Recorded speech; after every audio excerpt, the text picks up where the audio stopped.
Well, hello everyone and welcome to Cuppa.tv for your Wednesday lunchtime open book show. It's Cookie here. If this is your first time here, welcome to the cafe. We're very privileged to have you here and hold space today for this very important conversation.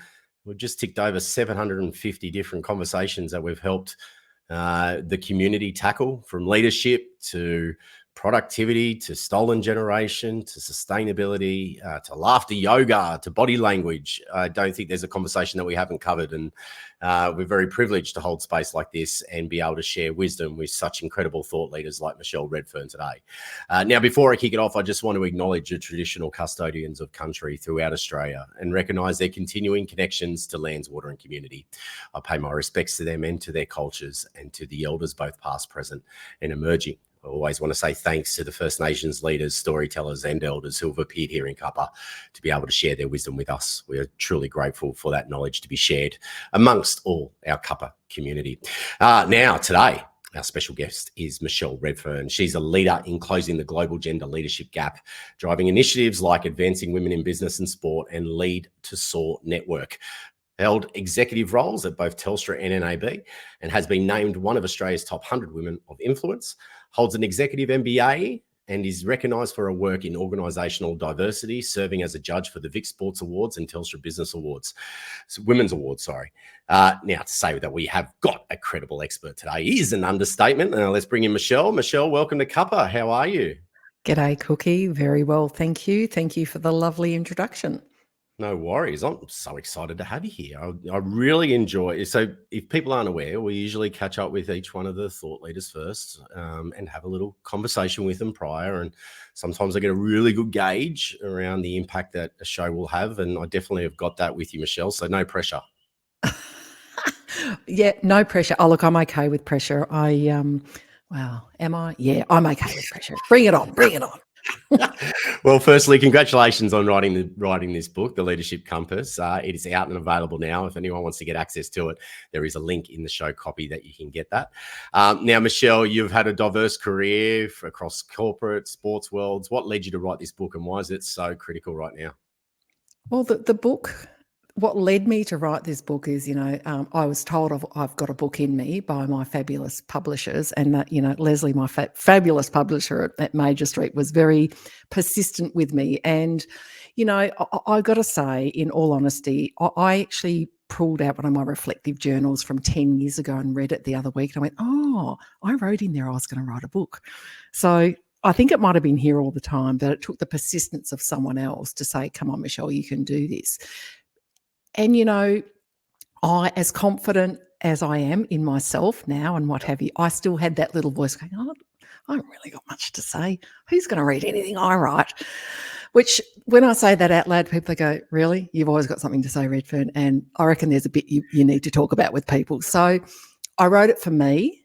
I wrote it for younger me as well. Okay. Cookie, I left school when I was 15 and, had a little big monkey on my back for a long, long time about, oh, you're a dropout, you're a dropout, you're a dropout. No matter how successful I was, and I had a very successful corporate career. So I wrote for her, for that 15-year-old Michelle, probably the 25 and 35-year-old Michelle, who was still having that, you're actually a bullshit artist conversation with herself. But I wrote it for all the other women and people, leaders in organisations who are kind of scratching their head going, what should we do more of and less of to really close the gap here? So that's why I wrote it. It's absolutely brilliant. And, so often you hear about that imposter syndrome or that doubt that many women carry in the roles that they're in. And a lot of that's got to do with the organisational components of what is able to be achieved for women inside the workplace. Yeah.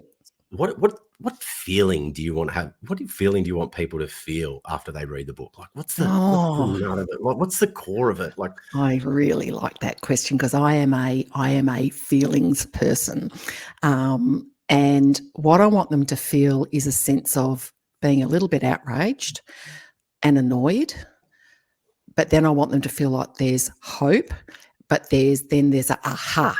Now I know what to do. So I one of the things I have learned over particularly the last 10 years doing this malarkey is you can shake your fist at the sky all you like and you can yell and scream and be pissed off, but people want to know what to do about it. And, Yeah.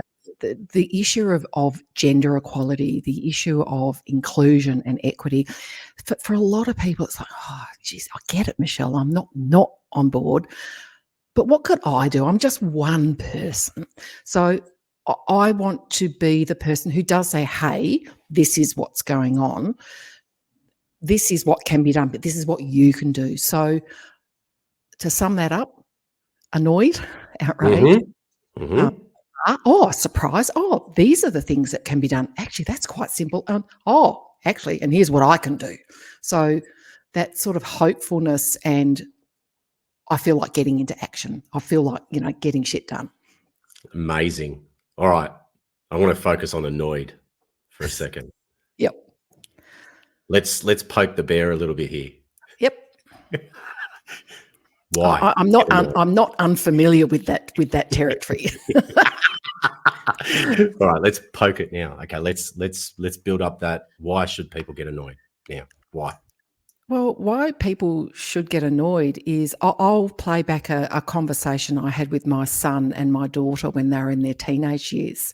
Okay. And when they were going, oh, Mum, enough of the, you got to do this and be blah, blah. And I said, okay. I said, all right, Kelsey, my daughter, I said, did you realise that over the course of your lifetime, your brother's going to earn $1 million more than you? And she said, what? Wow. Well, that's not fair. And I went, I know. I said, and that's why I'm going on about the things I go on about. So the things that we need to get annoyed about is because of gender, there are barriers or advantages simply because of the lottery of life. And that's without even saying, and what, culture am I from? What continent was I born on?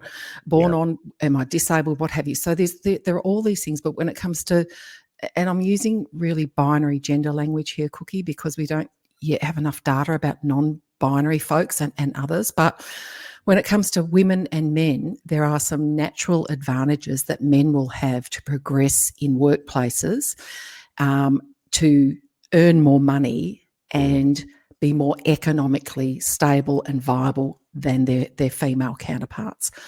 So that's what we need to get annoyed about right from the start. Why? Because I was born a female. Am I going to earn less on average over my lifetime than you? Why? That's the very first thing we need to say. Why?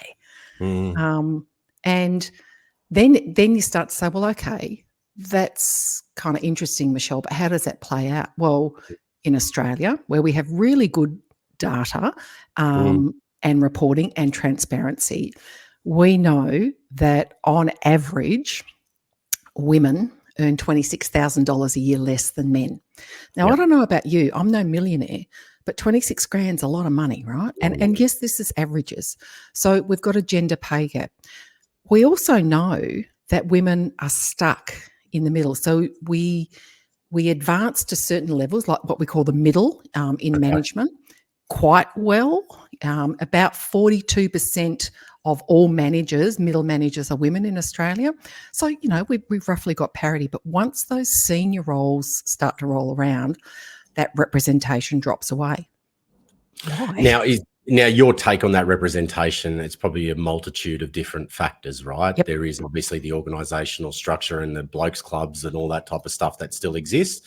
Yep. But I'm guessing it's also the imposter syndrome that you're talking about, where women probably feel that they can't go to that next level. And then they've got the life challenges as well. And most women in that demographic have probably got the sandwich generation happening with kids and older demographics, and then other factors like perimenopause and menopause and other components as well. 100%. And so there's another thing to get worried about and outraged, if you want. 75% of the unpaid labour in the world is done by women. Yes. Cooking, cleaning, caring, the 3 C's I call it, and you just nailed it. Now, what that does is it prevents women participating in the workforce at the same rate as men. So, we've got those things. And you mentioned imposter syndrome. I get a bit energised about imposter syndrome, and I do talk about it in the book. There's this kind of there's 2 things that go on. the imposter syndrome, which is most often associated with women, and a lack of Mm. confidence. And there's a lot of stuff around confidence building for women, which gets me very excited, not in a good way. And then there's, I guess there's the stuff around ambition. Now, I'm a very ambitious woman, always have been. But ambitious woman is still quite a pejorative term. Oh, she's a very ambitious woman versus, oh, that cookie's ambitious. So you can see the subtle differences. So we cook, this is the double bind and double standard. So women don't lack ambition. They want to move forward. Yes. But there are all sorts of barriers, including the ones that you've said. I'm doing the double shift, so I'm doing a full job. Yeah, I'm looking after either mum and dad or older people, the kids, the pets, whatever it may be, that caring stuff, life admin. And then there's but if I express my ambition, it's like, hang on a minute, just dial it down, Michelle. Your turn will come. You've just got to be patient. True story. So there's a couple of things going on here that then,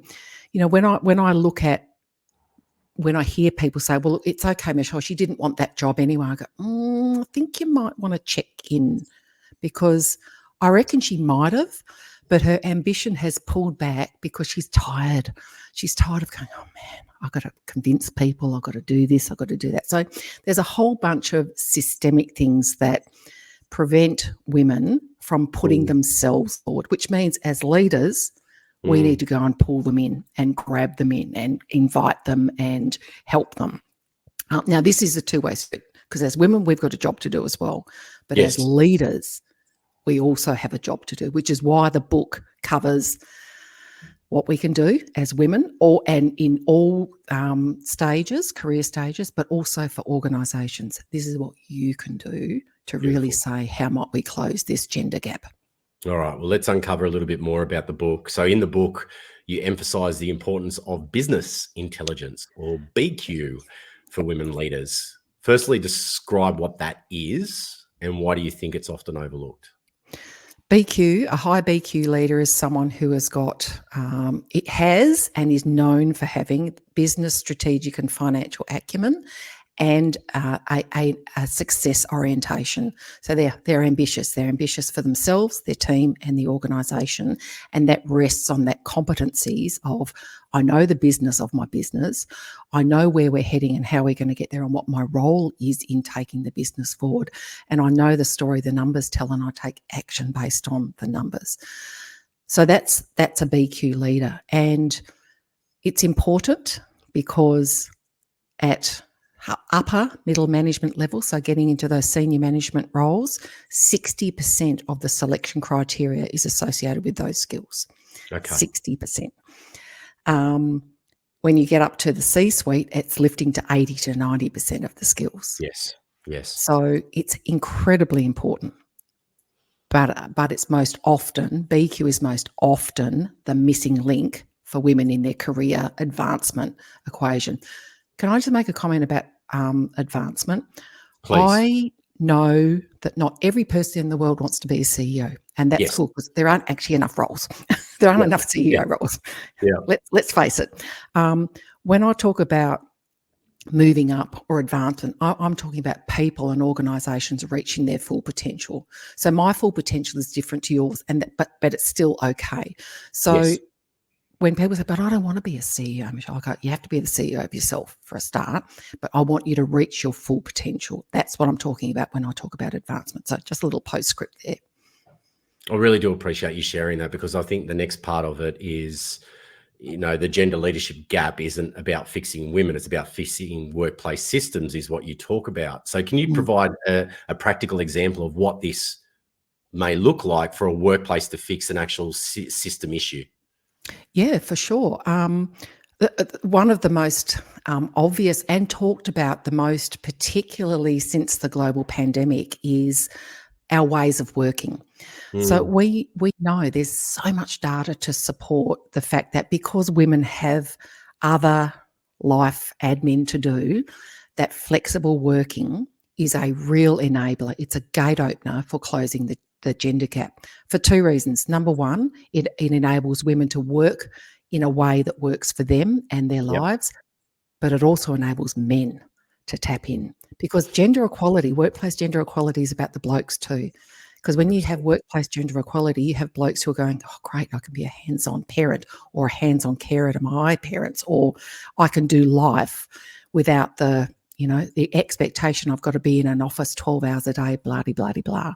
So there's a lot of good here. This is not just about women. So are your workplace systems around the ways of working set up to say, we've got a whole bunch of people with a whole bunch of needs. How do we help them reach their full potential? Flex work. Right through, I guess, when I talk to my clients, I say, let's look at the entire life cycle. So from the moment you post a job out on wherever you're going to post it, to the hiring, the selection process, the interview process, the getting on the job process, and then the promotion process. Let's look at every part and see where the gaps are occurring. Sometimes it's about the job ads, and it might be women will look to be 11 out of 10 qualified for a role. Men go, I'm going to give that a crack. I probably only got 3 out of 10, but that's okay because I'll front up and give it a crack. And we've been socialised as these two binary genders to behave that way. So this is not a crack at the blokes. This is just the way we've been taught to show up. So job ads, for example, one of my clients said, what do we do, Michelle? I said, well, number one, there's a couple of different programs that you can run the language through to take out words like ninja and hard at the ball, and blah, blah, which are somewhat repelling to some sectors of the community. But you can also be really explicit. We encourage women, and insert whichever other part of the community you want to apply for these roles. When one of the mining companies did that, they saw an uptick in applications from women because there was an express and a really overt statement, we want you to apply. Oh, cool. I feel safe to apply. So there's all sorts of things, whether it's your job ads, whether it's the position descriptions, whether it's making sure that you've got people on an interview panel that represent different parts of society. So at the very minimum, you kind of want to have a man and a woman on the interview panel, because we're going to bring different perspectives to the questioning and get the best out of that candidate. And then you go right through the talent management cycle and say, well, how do we make decisions about promotions? Oh, on merit, Michelle. Merit. We're a meritorious organisation. I go, okay, could I have a list, please, of the merits? Oh, we don't have a list of merits. Well, you should, because then it's objective, not subjective. Because what I think is meritorious, you might think, I reckon that's not a gate opener. Well, actually, it is, and we make decisions based on that. So, if we're a meritorious, what we promote on merit, Michelle, I'd like a list of merit, please. We don't have it. Okay, let's create it. So and honestly, you don't need to have someone like me come in and tell you. You can do that right now. Anyone listening right now can go, what's the list that makes that? What's the list you got to tick off to go, now you move, you go up the ladder, not down the snake. But, that's what, they're simple things that we can do. And there's just a whole myriad of things like that.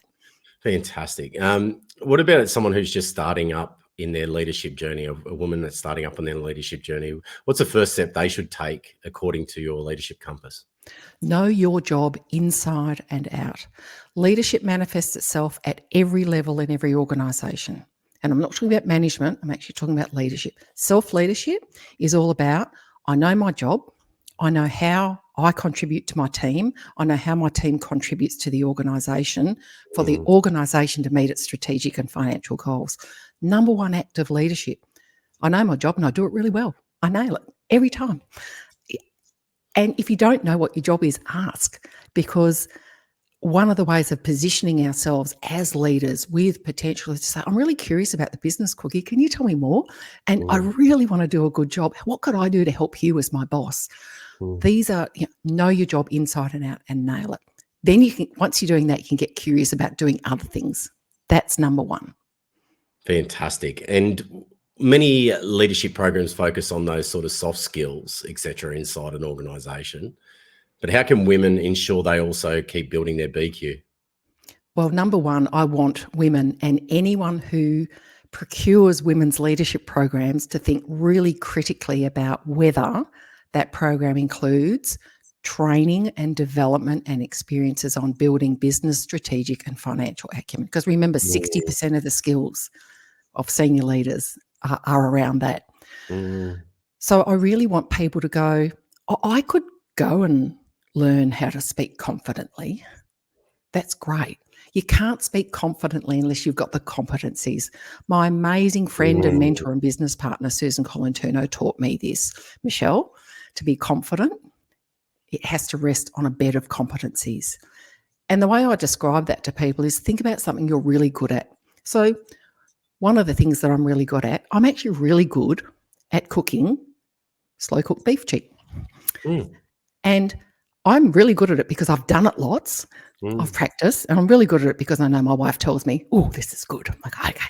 So I can talk about cooking beef cheeks till the cows come home. Now, I probably won't because, people would lose the will to live.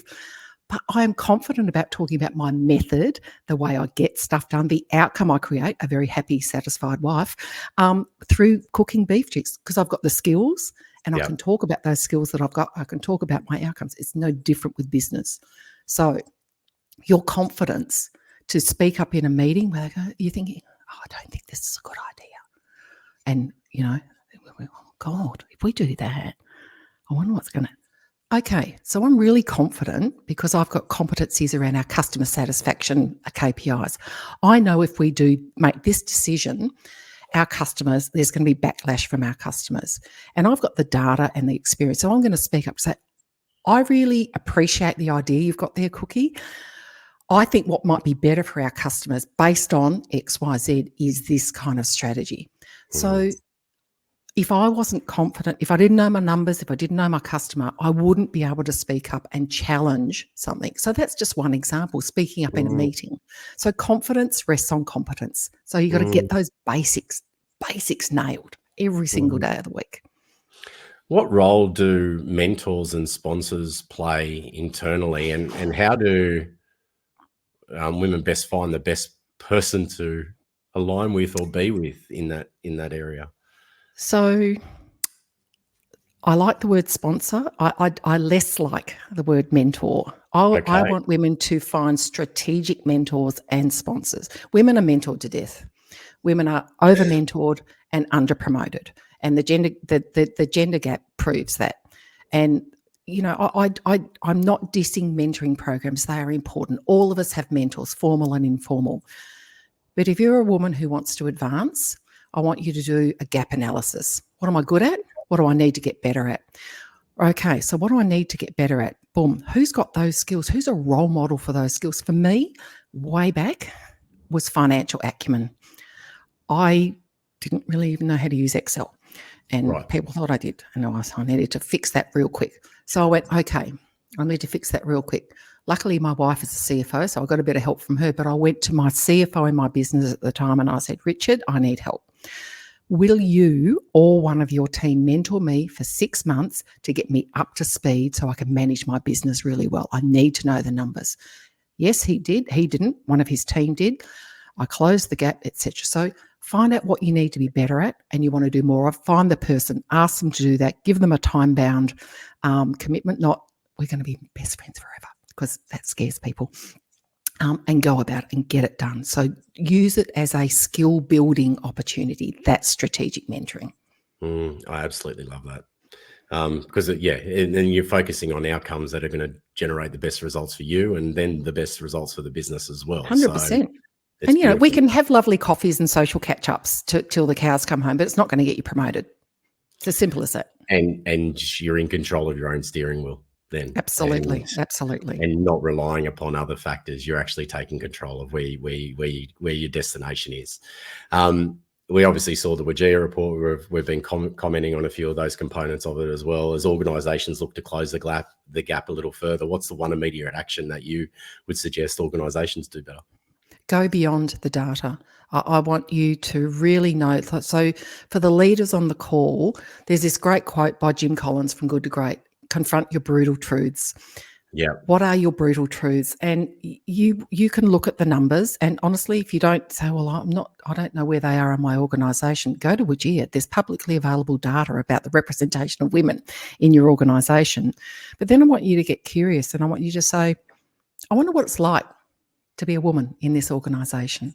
And then go and ask them. Go and listen to the lived experience of women, because they will tell you what you need to do more of and less of. And they'll also tell you what you're doing really well. And we want to systematically get that going across the organisation, because organisations have some great stuff going on, but they're not very good at their own PR.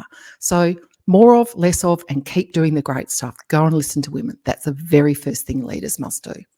And for male allies who want to be doing more as well, is that the same sort of advice? Because, like, what would you suggest to a male who, does an individual male, an individual leader? What would you suggest to them? I am so fortunate that I have many of those men in my life. And one of the things I appreciate, and I'm thinking about two in particular, one is a CEO and one is very senior in a US organisation. And what they do is they say, they came to me, they were vulnerable enough, courageous enough to come to me to say, I actually want to be better. I trust you. I know you're going to call BS when you see it, but can I have a conversation with you about how to be better? And I just really appreciated that. Just because you're a CEO doesn't mean you've got the competencies I have. I'm deeply expert in what I've got. You've got your competencies and you're really good at that, and I'm not. Come to me and I can mentor you in that. But go and be curious. Educate yourself. Expand your network. Who are you following on social media? Follow more women. Who are you listening to? Who are you reading? Do more of that. And just sort of, my nanny used to say, 2 ears, 1 mouth. Use them in proportion, Michelle. So let's open our ears, extend, broaden and diversify our networks, and really start listening to the lived experience of women, because you'll get some great insights about, you know what, I can do something right now to fix that. And this is what I love about the CEO that I work with. He'll talk to me and I'll say something. He goes, oh, I can do something about that right now, Michelle. I go, yep, off you go. And he does. So, and senior people often have a bias for action. So talk to us, talk to more women, listen and take action. I don't know if you saw on LinkedIn the other day from me though, Michelle, we sat down with 16 male leaders from 16 different organizations and we spoke about menopause. Yeah, which awesome. It was awesome. It was so good. Like there was a lot of eggshells, few little squirms here and there when we. Well, even I'd squirm. Like I'm of the generation where you just don't talk about that stuff. God forbid I'd ever talk about, having a period at work, let alone menopause. And really, it was just so good to see. And there were senior level leaders who can make decisions. They all came together for a 2-hour workshop. No one cancelled last minute. They all came. I love it. And it was just such an uplifting experience of education, learning and knowledge sharing with practical tools and solutions delivered through experts in their fields in menopause and workplace support. And it was just a really good time. It was a really good session. And you could see that they came out of it with a bit of confidence, even though they went into it not knowing what it was that they were going to get out of it. There you go. That they've now got some competencies that are giving them more confidence to have those conversations, those really necessary conversations. How do we make workplaces work for all humans? And as a leader, how do I help my people and my organisation reach their full potential? Because that's leadership. And Michelle, we have hardly even scratched the surface of this book. But I want you to now share with everyone who is watching. And again, if you want to buy this book today, and I encourage you to do so, please make sure you check out the copy points below. But what else is in this book? Like when people open it up, what will they experience? What will they see? What will they get out? Well, what they're going to do, I've divided it into BQ, EQ, SQ, because not all of us are the same. So we're all going to have different needs and at different stages of our career. Each section it's usually a story about me, and I learned this the hard way. Please don't do what I did. So they're going to hear the context, the story about why it's important, the actions that they can take in the moment. Like, this is what you do if you're at career start, in the middle, senior. But also, Cookie, what I've done is created a whole library of other resources. You know, the book had to be able to read on a plane. If I'd put everything in there, it would have been like War and Peace, and that would be very boring. So, so what folks can do is there's some fabulous QR codes, because we're all good at them now, in the book, and they can come and go, oh, actually, I'm going to go and ramp up my LinkedIn profile. How do I do that? Scan, boom, you're into the library, download, Beautiful. do what you need. So, and they can just go in and it's a book designed to be put down, pick up whenever you need it. So it's easy to read. And people have said it's in my voice. They can hear me and they laugh because it is written like me.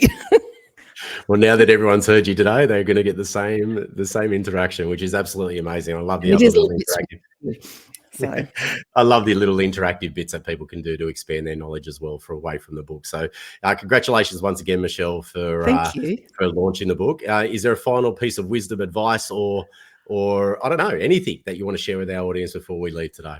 Well, I want to say that all of us, you actually said it before. I had something else, but I've changed my mind because that's what I do.